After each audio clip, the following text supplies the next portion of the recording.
Mga kapuso, bahagyang lumakas habang patuloy na lumalapit sa extreme northern Luzon ang bagyong Marce. Huling namataan ng pag-asa ang bagyong Marce, 175 kilometers silangan ng Apari, Cagayan. Taglay nito ang lakas ng hangin na aabot sa 165 kilometers per hour.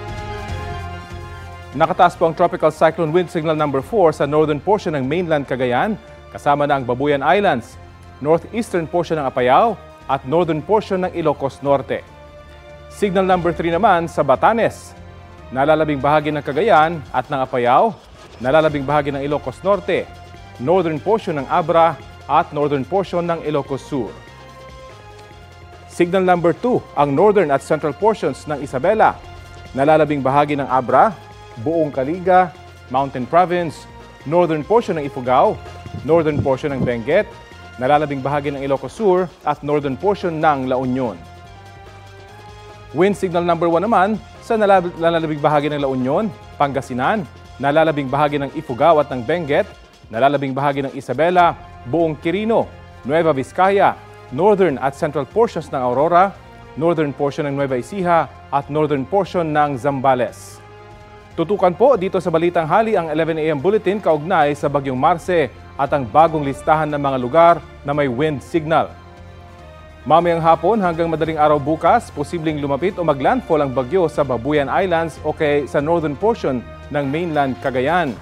Pinag-iingat ang mga nakatira sa ilang coastal areas ng Cagayan at Ilocos Norte mula sa banta ng lagpas 3 metrong taas ng daluyong o storm surge. 2.1 hanggang 3 meters naman ang nagbabanta sa mga baybayin ng Batanes, Cagayan, Ilocos Norte at Ilocos Sur. Maaaring namang umabot sa 1 hanggang 2 metrong taas ng alon ang mararanasan sa coastal areas ng La Union at Isabela. Iwasan na po munang magtungo sa baybayin o beach. Kanselahin na rin ang mga aktibidad sa laot. Maalon at delikado sa mga sasakyang pandagat ang pumalaot sa mga baybayin ng Cagayan Valley, Ilocos Region at sa ilang dagat sakop ng Zambales at Aurora. Sa mga susunod na oras, asahan na ang pagtindi ng buhos ng ulan. Ayon sa Pag-asa, intense to torrential rains o matitinding ulan ang mararanasan sa Cagayan at Apayao. Heavy to intense rains o malalakas hanggang matitinding ulan ang asahan naman sa Ilocos Norte, Batanes at Abra. Posible naman ang moderate to heavy rains o katamtaman hanggang malalakas na ulan sa Ilocos Sur, Kalinga, La Union, Isabela at Mountain Province. Pinaalerto ang mga residente mula sa banta ng baha o landslide. Base sa rainfall forecast ng Metro Weather, tuloy-tuloy ang ulan sa halos buong northern Luzon.